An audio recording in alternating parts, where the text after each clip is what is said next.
안녕하세요, 털보의사입니다. 오늘 영상에서는 두통과 뇌종양의 관계에 대한 흔한 오해를 바로잡고 뇌종양과 관련된 두통의 특징을 설명하도록 하겠습니다.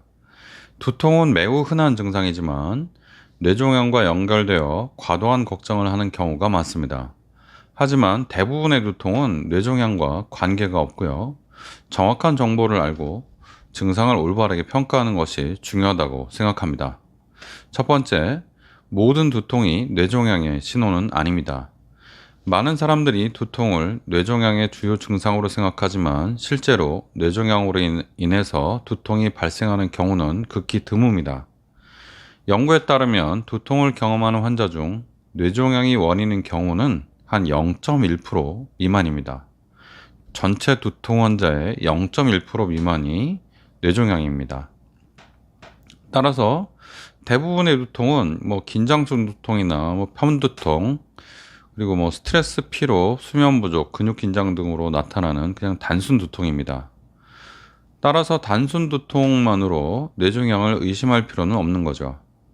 두통이 이만큼인데 그 중에 이만큼이 뇌종양입니다. 뇌종양의 두통이 특정한 양상을 보이냐?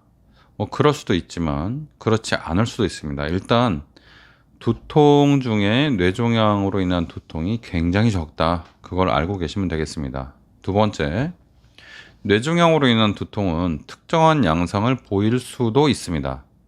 일반적인 두통과 다른 특징을 보일 수도 있는 거죠. 일반적으로 뇌종양과 관련된 두통은 점점 심해지고 진통제에 반응하지 않는 경우가 많습니다. 또한 아침에 일어났을 때 두통이 심하고 구토를 동반할 수 있습니다. 누워있는 동안 뇌압이 증가해서 두통이 악화되기 때문입니다. 하지만 이런 증상이 있다고 해서 반드시 뇌종양이 있다는 것은 아닙니다. 오히려 이런 증상이 똑같이 있더라도 뇌종양이 아닐 가능성이 훨씬 더 많다. 거의 대부분이 뇌종양이 아니다라고 생각해야 됩니다. 이 말을 제가 왜 강조하냐면요. 뇌종양에 대해서 설명하는 그런 여러 가지 영상이 있을 수도 있고 아니면 블로그도 있을 수 있고 여러 가지 문헌이 있을 수도 있는데 뇌종양에 대해서 이렇게 설명하는 경우가 있어요. 뇌종양의 두통의 특징 이런 식으로. 근데 뇌종양의 두통의 특징이 단순히 두통이 어떻게 나타나냐. 지금 말씀드린 것처럼 점진적으로 나타나고 아침에 나타나고 그런 것만 가지고 뇌종양의 두통이니까 이런 거는 뇌종양인지 가서 알아봐라라고 하는 거는 맞지 않습니다. 이거는 환자에게 도움을 주는 게 아니고 환자에게 과도한 겁을 주는 거죠. 그래서 이거는 뇌종양의 두통은 두통 자체만으로는 알기 어렵다. 이렇게 알고 계셔야 됩니다. 세 번째, 뇌종양이 있어도 두통이 주요 증상이 아닐 수도 있습니다. 즉, 두통보다는 이게 더 중요한데요. 무슨 말이냐면 신경학적 증상, 즉 눈이 잘 안 보이거나 한쪽만 보이거나 그런 시야장애, 그리고 언어 문제는 말이 잘 안 나오거나 발음이 이상하거나 이해를 잘 못하거나 그런 걸 얘기하는 거고요. 팔다리 힘 빠지는 거, 즉 마비가 진짜로 오는 거죠. 이런 증상이 나타나면 그때는 좀 위험하다. 이거는 꼭 검사를 해봐야 된다. 그렇게 생각을 하시는 것이 좋습니다. 두통은요, 뇌종양의 크기, 위치, 뇌압 증가, 그리고 뇌종양의 종류에 따라서 다르게 나타나고요.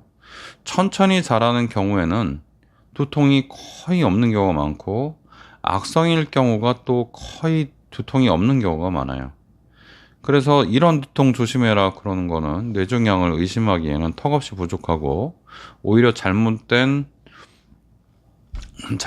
방향의 지식 전달이다. 이렇게 말씀드리고 싶습니다. 이 말을 굳이 하는 이유는 두통 때문에 혹시 뇌종양인지 걱정하는 분들이 많아서 그렇습니다. 외래에서 보다 보면 선생님 저 머리에 뭐가 있는 것 같아요. 저 종양 같은 게 있는 것 같아요. 그런 분들이 가끔 있는데 그렇게 생각하지 않으셔도 되고요.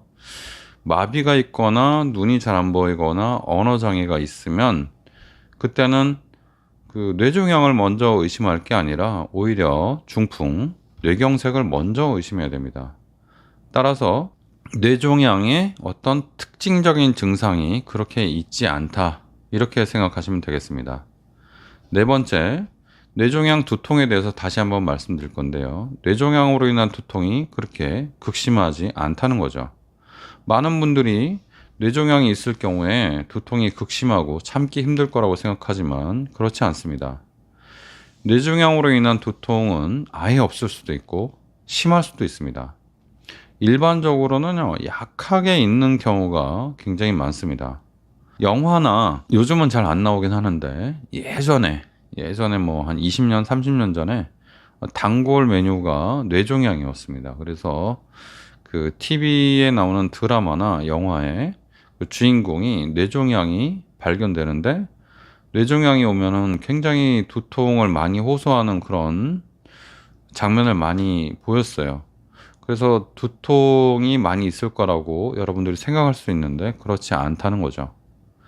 두통의 패턴이 뇌종양이 있으면은 뇌종양일 때는 약간 좀 다른 게 있어요. 좀 전에 말씀드렸던 거랑 비슷한데 두통이 약간 심해지는 경향이 있고 그리고 마비나 뭐 그런 언어 장애를 동반할 가능성이 있다는 거죠. 근데 이것만 갖고는 어렵고 오히려 중풍에 가깝다. 두통이 있다고 해서 뇌종양을 의심하기 어렵고 마비가 있다고 해서 또 뇌종양을 의심하기 어렵습니다. 검사를 해봐야지 알 수 있는 거고 이거는 특별히 뇌종양 문제다 이렇게 말하기는 어렵습니다. 굉장히 어렵습니다. 예.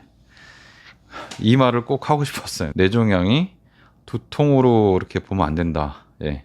다섯 번째, 두통이 자주 발생한다고 해서 무조건 뇌종양 검사를 받을 필요는 없습니다. 두통은요, 그 본인의 어떤 약간 철학 차이, 그 본인의 건강에 대한 어떤 그 정책, 마음가짐 그런 게 다 다르기 때문에 이 말씀을 꼭 드려야 됩니다. 여러분들이 두통이 있다 그러면요, 두통이 심하든 안 심하든 전체로 봤을 때 98.8% 정도의 환자가 특별히 문제가 없습니다. 두통이 심한 사람, 안 심한 사람, 어쨌든 두통이 있는 사람 전체가 그렇다는 얘기고요. 두통이 심하다고 그래서 어떤 뇌 이상이 있고, 두통이 안 심하다고 그래서 뇌 이상이 없고, 그런 것도 아니기 때문에 그렇습니다. 대부분은 특별한 원인이 없는 두통이에요. 이걸 갖다가 뭐 긴장성 두통, 편두통, 뭐 군발 두통, 이런 여러 가지 두통으로 분류해서 얘기를 하는데, 이런 두통의 원인을 우리가 정확히 알지 못합니다. 그래서 대부분의 두통은 원인을 잘 모른다. 이렇게 알고 계시면 되고, 두통이 있는데 어쨌든 마비가 있고 말을 잘 못한다. 갑자기 말이 안 나오고 의식이 떨어진다 그러면요.